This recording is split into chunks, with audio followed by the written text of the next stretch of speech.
Chandra has agreed to take a few questions, although he's pressed for time, so I'd be very grateful for those who are asking questions if they could identify themselves and also keep the question brief. Thank you. Thank you. Yes.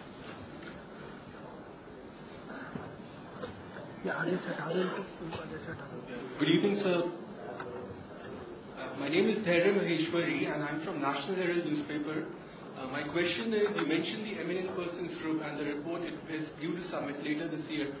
So one of the issues is the revision of the India-Nepal Friendship Treaty of 1950. So could you just specify what are Nepal's reservations about this treaty and why does it want it changed? In reference to, particularly in reference to the defense component and the reciprocity of property rights. Thank you. Thank you very much.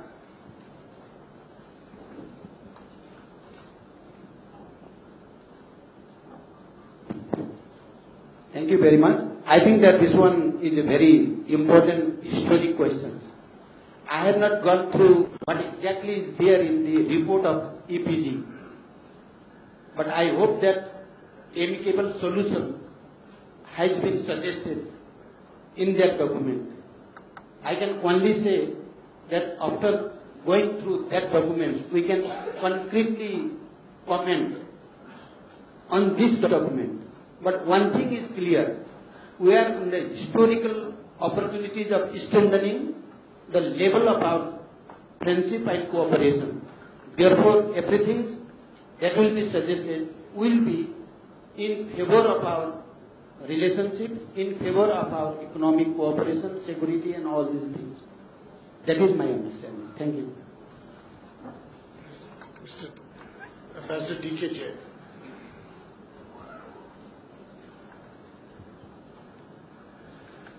My name is Dinesh Jain. I am a retired ambassador who has had over long years off and on something to do with our bilateral relations. First of all, I would like to compliment Your Excellency for a very positive and forward-looking address. In the same vein, I would like to ask you two questions, both pertaining to the second part of your address, India-Nepal relations. My first question is that one abiding underlying feature of our bilateral relations, especially after King Tribhuvan, has been a pall of misunderstanding and suspicion, which has impeded normal, healthy, friendly, cooperative relationship between our two countries. Now that Nepal is at an important point, just after very promising elections and transition, how would you suggest that both sides address this problem which has affected our bilateral relations progression? My second question is that King Prithviraj Shah had spoken of Nepal as a yam between two stones. He alluded to India and China, two large countries on the two sides of Nepal. Pertaining to the geographical location, I am not deliberately saying strategic location because I do not think it is best to be in a competing relationship. Now, in a situation like this, Nepal, to my mind, Nepal can have two approaches. One is either or, pitting one against the other, like a zero-sum situation. And the other approach could be win-win situation and situation in which Nepal can have a normal, friendly, healthy relationship with each of the two countries independently.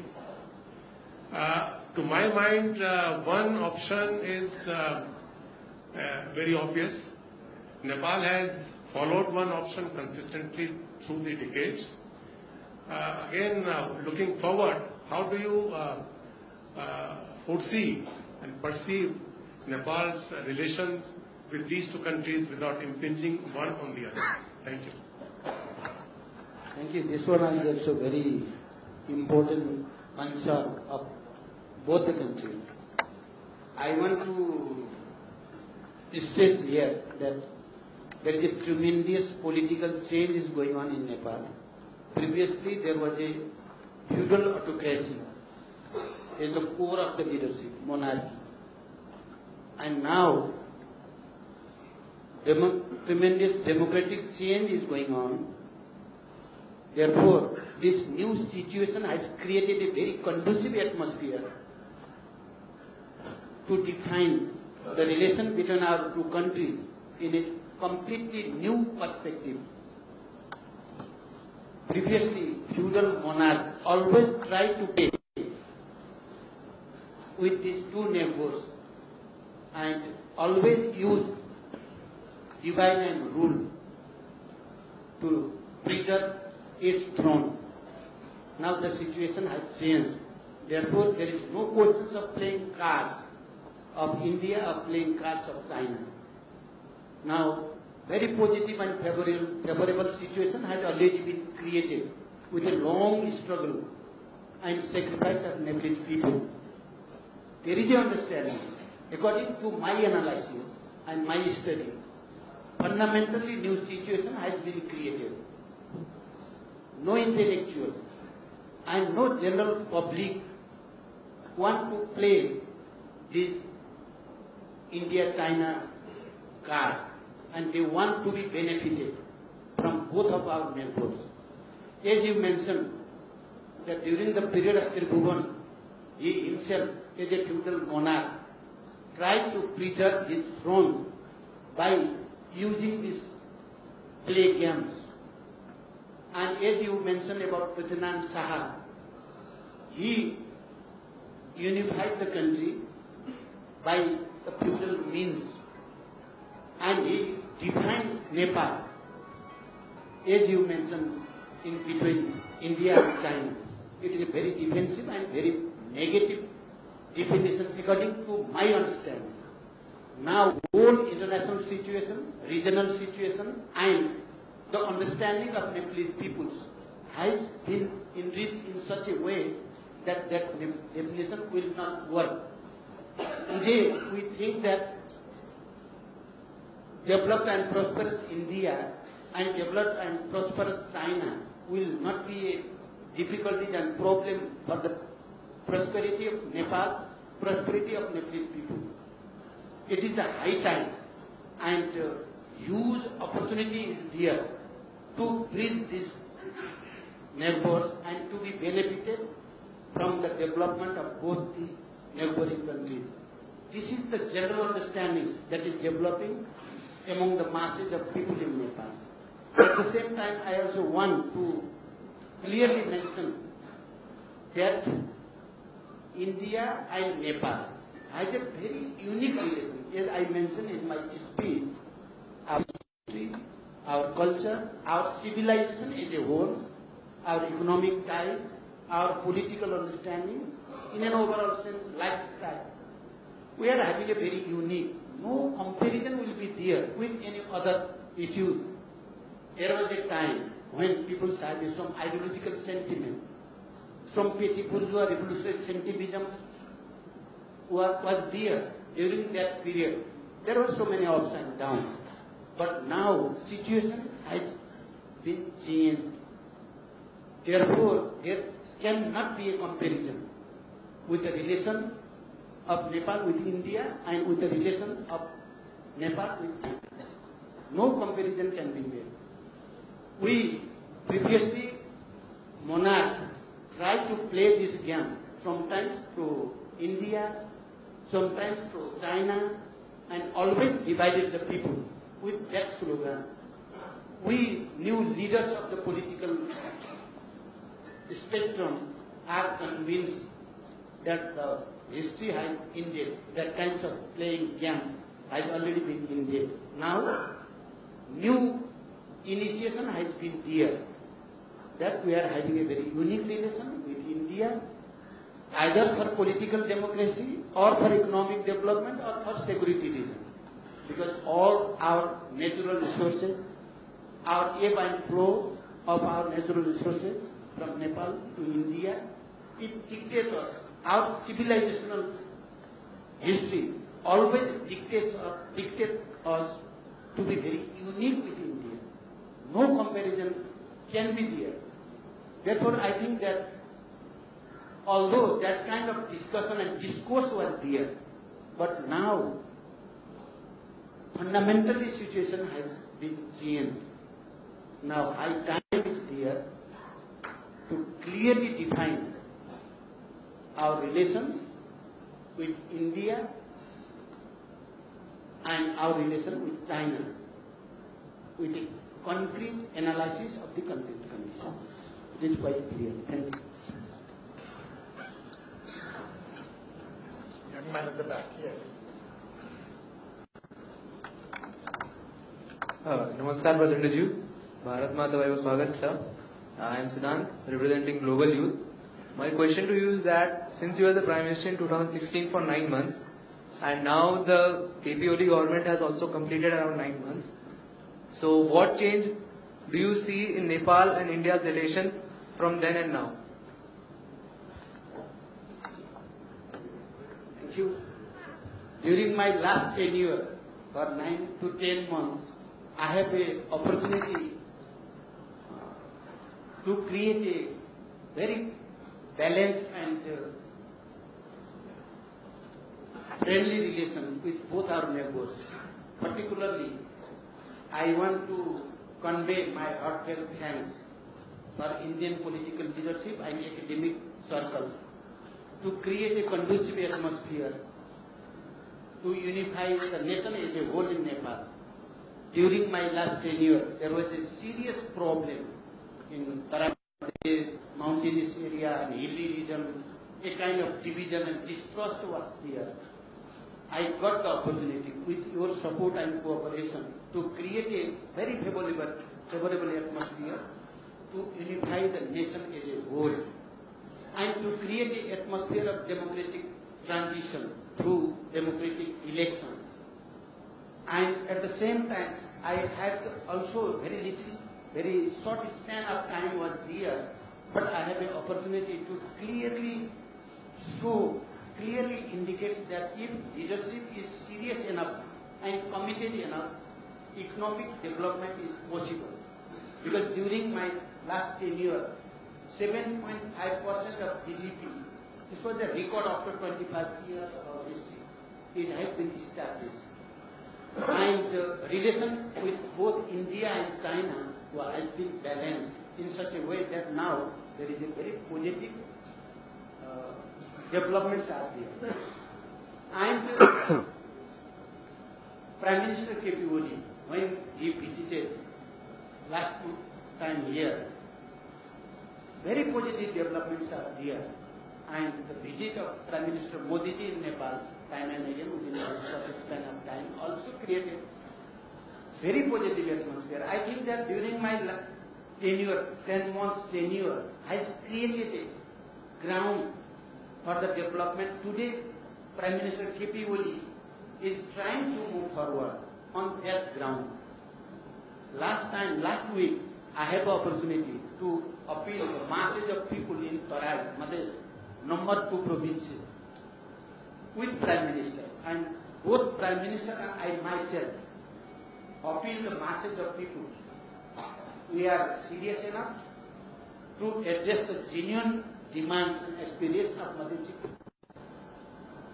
Therefore, it is a very positive development. I am fully satisfied with this development. And other issues about railway links, about infrastructure building, about development in agro-based industry and agriculture sector, so many positive developments are here. Both Modi ji and KP Oli ji, they are trying their best to enhance, to improve the bilateral relation. Therefore, I feel that I have the opportunity to create that atmosphere of improvement in our bilateral relationship. And Prime Minister KP Oli is also very serious enough this time to improve and strengthen the relations with India without having a good understanding and relation with our neighbor, it is more or less impossible to create a stable and prosperous Nepal. We all are convinced in that. Therefore, I do not want to compare my tenure and tenure of this because this is also my party's leadership. KP Oli is also the chairman of my party. Therefore, I want to strengthen this government.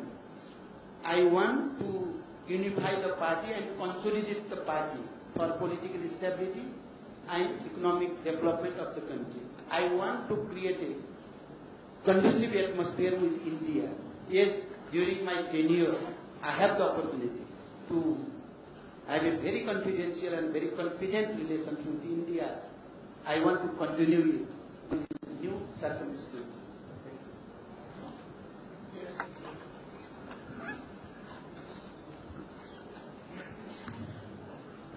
Myself, Subodh. I am a PhD scholar from JNU. So I have a question related to the flood management in the Indo-Nepal border areas, because the Prime Minister of both the countries, they visited each other and they have never talked about the question the people of these border regions ask, and the problems the farmers of these regions face every year, and the blame game always is going on from both the sides, that India has built dams and barrage on the rivers. That's why people from Nepal, that means Malaysia region people, are facing problems. And from India's side, people say that Nepal do not provide information regarding when they are releasing water, and that's why they are facing the problem. So that is my question. Thank you. Anyway, one thing is quite clear, that both people on both sides of border face the same challenges from natural disaster, flood and other issues. Therefore, we are interlinked in such a way by natural resources and natural disaster and something like that. Therefore, it dictates us to collectively take new initiative to satisfy or to resolve the problems created by natural disaster. Today, I am fully convinced and I am really happy that both the leadership of Nepal and India are engaged to create a positive atmosphere to resolve the issue. Previously, in Nepal side, there was a serious concern about the dam and the road constructed in the border side of India that has created a problem of flood and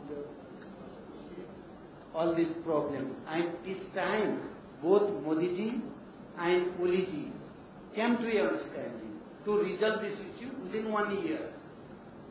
Therefore, gradually, the situation is moving forward in a very positive direction. Let us try our best to support this new initiative to resolve all these issues. General Mehta.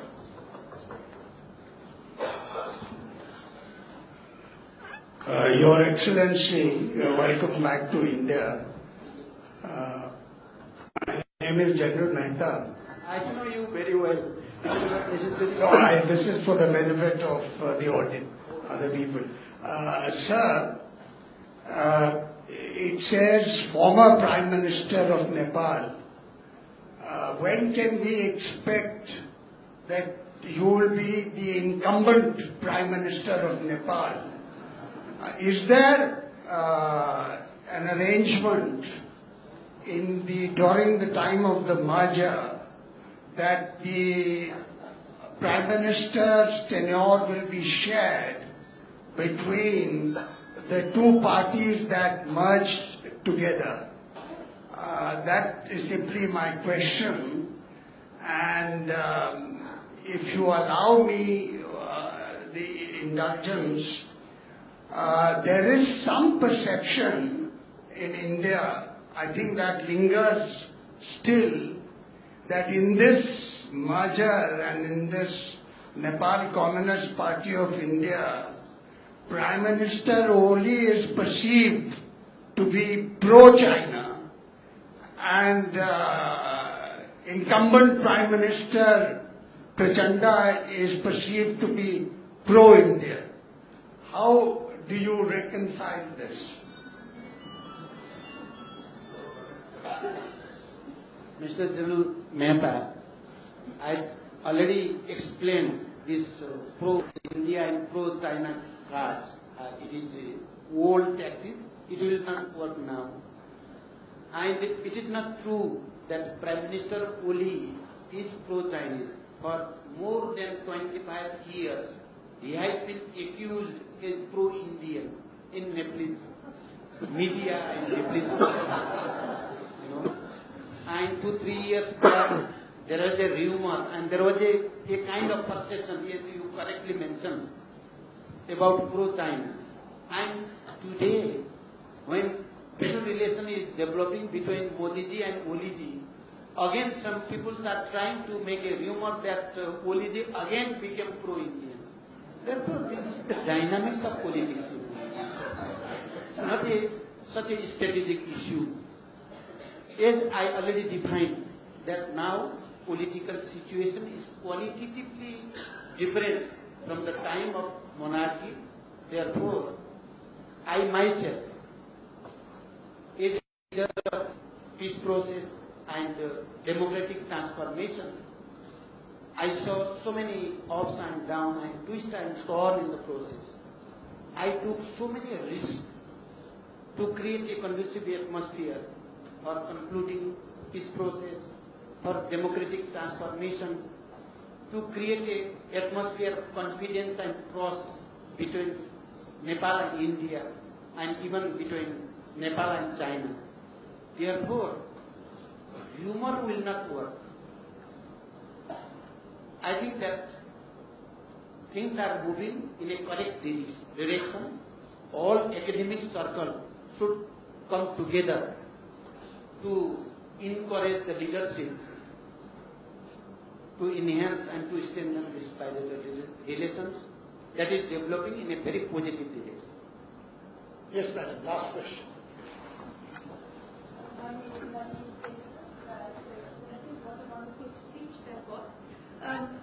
It is about 12 years since you laid down arms yourself, and it's about 12 years since the last Nepali was killed in the revolution that you led.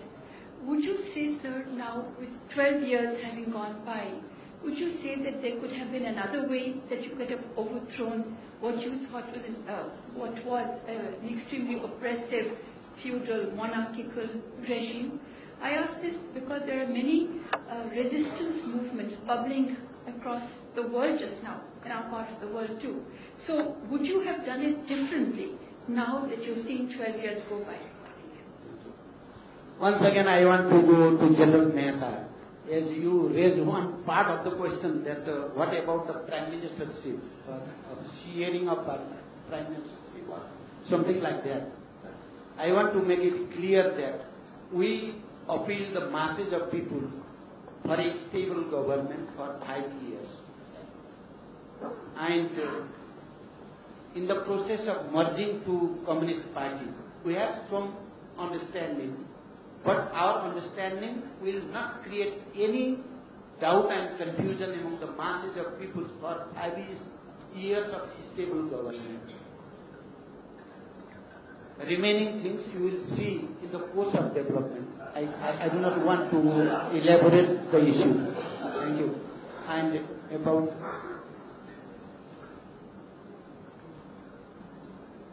about I want to go to the questions of Mrs. Nandini Singh.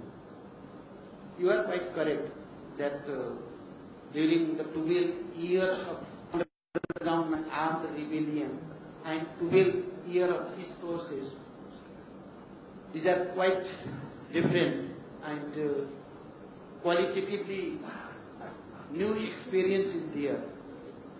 I think that to transform war into peace is just something very risky and challenging job. I have the opportunity. I have the opportunity to transform war into peace. Time and again, I used to mention about Emperor Ashoka, who was a warrior and later on the Buddhist and explorer of the peace. I have the opportunity. No individual really get that kind of opportunity to transform war into peace in a very successful way. I have not any other alternative. I do not see any other alternative than to peace and democratic transition. Therefore, time and again, my old friends from different parts of the different country, I appeal them, please try to understand the dynamics of change that is going on all over the world. Don't follow dogmatism, sectarianism, and extremism in such a way that you cannot create the atmosphere of peace and transition. Therefore, I am trying to appeal to look the example of Nepal. We have already empowered the women, Dalit, Janjati, and all other laboring people. And we are having a very inclusive democracy through peace and through democratic means. Therefore, this is the high time. If people do not want to understand the dynamics of change that is going on all over the world, and they will not follow the process of peace and democratic transformation, the result will not be positive, will not be good for them. And how far this 12 years of peace process is concerned, although there are also difficulties and challenges, when I took the decision in such a way, in Baluwatar, at that time Prime Minister was Sushil Koirala of Nepali Congress. I just came from the cantonment from Tarai, Madras, and I explained to the Prime Minister and other ministers and political leaders of different parties that today, not tomorrow, if you will wait tomorrow, hundreds of people may be killed in the cantonment. I saw the situation. Only today we can resolve this issue in a very historic way without any bloodshed. Because there was a very serious and critical situation is going to develop. And very seriously I explained to the leaders of Nepal's party and Prime Minister and other ministers, concerned ministers, that today, within 2-3 hours, cantonment should be dismantled. Arms and ammunition should be managed. Then only our peace process will be a historic one. And the role of development understanding, comprehensive peace agreement, and all other issues can be resolved in such a way that the issue will always bless us, and all over the world we will set a reference example for the peace and transition in a democratic transition. Later on, all leaders convinced, and within few years, we settled the issue of arms and ammunition, huge amount of arms and ammunition. It was not a question of 2-3 arms or something like that. Huge amounts of arms and ammunition and thousands of combatants. Therefore, when I took that decision, you all are well aware that I had a risk inside my party. My party split it in that issue. I was the leader of the single largest party. But because I took that risk to manage arms and ammunition and to settle the issue of combatants, my party split it. Time and again, I became third largest party. I have not any regret on it. I think that I took the historic decision for democracy, for the betterment, peace and the betterment of our people. I have some review of these 12 years. One is that 12-point understanding has been set with the support of India and other international friends. But after the election, I had some sentimental decision I took, and I departed from the fundamental orientation of 12-point understanding, fundamental orientation of comprehension. I had some serious review on that. I do not want to elaborate right now. Anyway,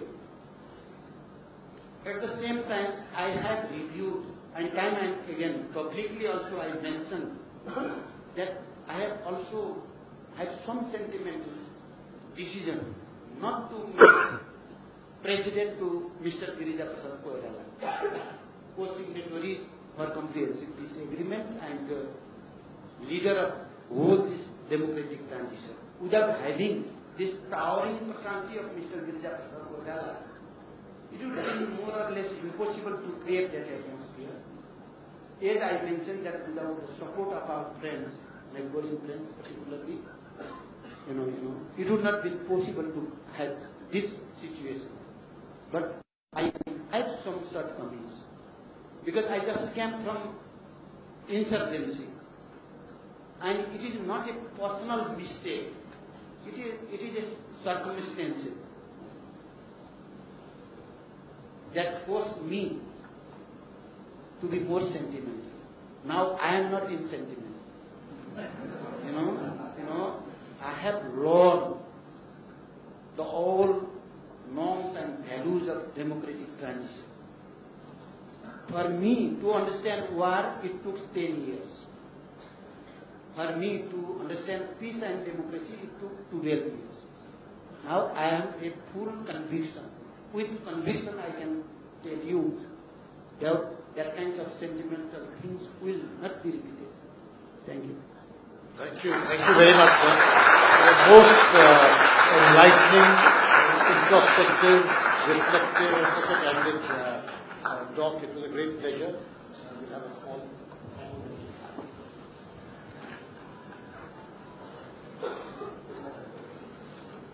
On behalf of Indian Council of World Affairs, I would like to thank His Excellency Mr. Pushpa Kamal Dahal Prachanda, former Prime Minister of Nepal and Chairman of Nepal Communist Party, for delivering the 31st Sapru House lecture and answering the questions from the audience.